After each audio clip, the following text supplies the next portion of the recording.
katikati ya moyo wa wilaya ya Mkoani, palipo na matumaini ya kesho, palipo na nguvu ya mabadiliko, Baraza la Vijana wilaya ya Mkoani liliamua kuchukua hatua.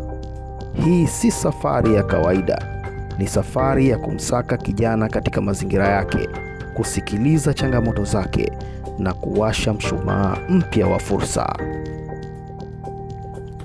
Katika jimbo zuri na mashuhuri la Chambani, ilikuwa ni safari ya shehia kwa shehia, chini ya uongozi thabiti wa mwenyekiti wa Baraza la Vijana wilaya ya Mkoani, ndugu Haji Khamis Mosi.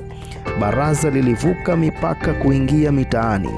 Ziara hii maalumu imepita katika kila shehia ndani ya jimbo la Chambani, lengo likiwa ni moja tu, ni kuwaunganisha vijana na kutengeneza nguvu ya maendeleo katika nchi yetu ya Zanzibar. Vipengele muhimu vilivyozingatiwa katika safari hiyo. La kwanza kabisa ni kusikiliza kero za vijana kuanzia ngazi ya mashina, lakini pia kuibua na kukuza vipaji vya pamoja na miradi ya kijasiriamali. Lakini la tatu ni kuimarisha muundo wa mabaraza ya vijana katika ngazi ya shehia. Je, unaijua kauli mahsusi aliyoiacha mwenyekiti wa Baraza la Vijana wilaya ya Mkoani katika jimbo la Chambani?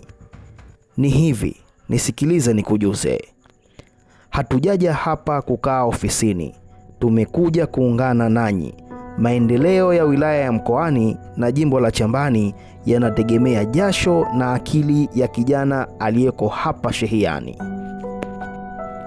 Kwa kweli, safari ya kila shehia imeacha alama, imeacha tumaini jipya na imeacha dira ya pamoja. Baraza la Vijana wilaya ya Mkoani linaendelea kusonga mbele, likiamini kuwa umoja wetu ndiyo nguvu yetu.